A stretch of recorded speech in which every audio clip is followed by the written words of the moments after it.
Hey everyone, and welcome to Comic Breakdown. If you're new to the page, be sure to give us a like and a sub if you like the content we're putting out.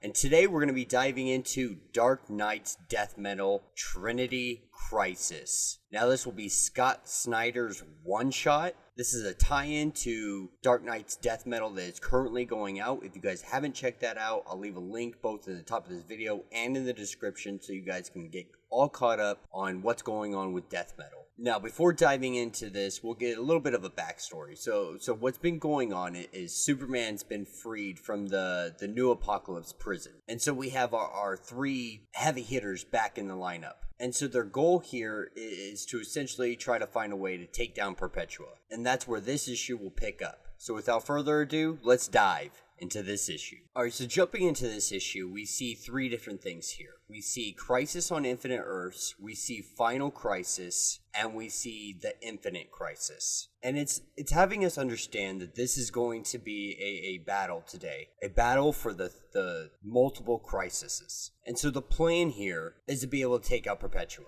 Like that's everything that they're focused on right now because she thrives on crisis energy. And it's what she's using to destroy their reality. And it's coming from the Dark Multiverse. You know, the Batman Who Laughs created 3 stable worlds in the Dark Multiverse that are continuously in crisis. Now, so each world has its own individual crisis going on of the 3 we named prior. And this pretty much just gives her all the energy she needs to be able to take out the multiverse. And so they want Batman, Superman, and Wonder Woman to infiltrate Castle Black, while Jaro cloaks them from detection. And hopefully they'll be able to enter through the Dark Portal and be able to capture the crisis energy using the Alfred boxes that were designed by Darkfather. And accompanying them is going to be Harley Quinn, Swamp Thing, and Hex. And so really our Trinity is dividing up the teams. You know, Martian Manhunter and a few others, they're going to Perpetua's throne so that they can reroute the energy to Wally West when the time comes. And then Lanterns, all of them are headed down to take out the antennas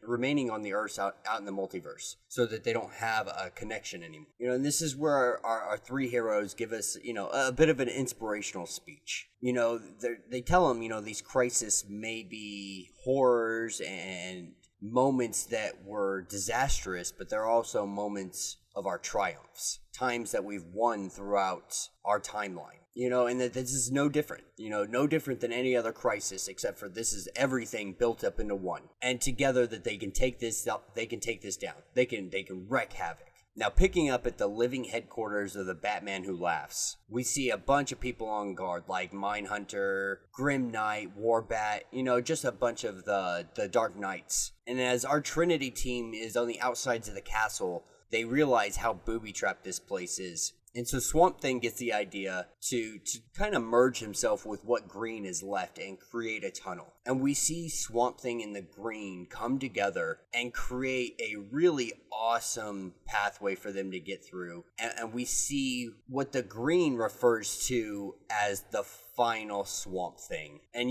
I gotta say, like, he's freaking awesome. Like, he's just ginormously sweet in his artistry and in the way they have him designed. Now, while they're traveling through this tunnel, Faro gets a glimpse of the Batman Who Laughs, and realizing that he's become something much worse and that he's found Wally West and he's chasing him down. Him as well as all the other speedsters that are trying to help Wally. You know, and this is the last thing they need. Like, they need to hurry, because if they get a hold of Wally West, this is all over. The Batman Who Laughs becomes more powerful than Perpetua, and there's literally nothing that stands in his way. He can shut down these 3 worlds that have the crisis going on, and this is how the timeline will be forever. Now, arriving at the castle, Superman goes to use his X-ray vision to be able to see if there's any enemies on the other side of the wall, but unintentionally uses his laser vision. Because we got to remember that the anti-life is still inside of him. So it's still affecting him. It's still trying to take its hold over him. And with this, the wall comes crumbling down, and we're met with a whole bunch of Dark Knights. We have the Pearl, Black Monday, Cool, Arc, and these guys are just ready to get into it. And as they're fighting, they start taking on individuals one by one, and Batman goes to take on Pearl, and Pearl happens to be Martha, Batman's mother. So you can only imagine how utterly devastating that is for him to see, like his mom trying to kill him. And then we have Wonder Woman going against her own daughter. That's right, this is Batman and Wonder Woman's daughter. And so our Trinity team is seemingly outnumbered. Like they just can't take these guys on. They weren't expecting it. These Dark Knights are just so freaking strong and ready for them every step of the way. And so he uses Jarro to force it to open a way out, essentially. And this is where they find their way out, and they're close to the portal that's going to lead them to the Dark Multiverse. Now, as they descend down into this, they run into Barbados. And Batman just starts laying into him, like, this is your fault. Like, you're the one who brought the laughing freaking thing here from the darkness in the first place. And Barbados, he puts up a rebuttal that's simply, did I do this or did you? Like, this is your failures. This is all a result of the anger and the fear and the resentment and the selfishness that resides within inside of your universe. I just brought my universe out to show you guys what it is. And Superman gets tired of him talking and just punches him right in the face, knocks him out. Now, Hex, Swamp Thing, and Harley Quinn had stayed behind. And Pharaoh detects something coming through a portal, and we're met with the Robin King. And he immediately just like, I got something for you. And this is when our three heroes dive into the Dark Multiverse. And the Robin King starts going ham. And he has something for each and every one of them to be able to take them down. And he injures Swamp Thing and shoots Hex right through the head. Now, at first we think, he's dead. Obviously, a bullet's not going to hurt him. But the Robin King had his gun loaded with something called the Debrider, which eats necromantic tissue. And this is where we see Hex fade away. Now, Swamp Thing's ever able to bring everything down around the Robin King before he's able to get them. And so they're able to make their escape. And as our three heroes descend into the Dark Multiverse, they each start to begin to see the memories of the victories. So they're trying to get back to a specific place in time. And so they think, if I think with my memories of us winning, this will bring us to that exact point in time. And so this is when everybody,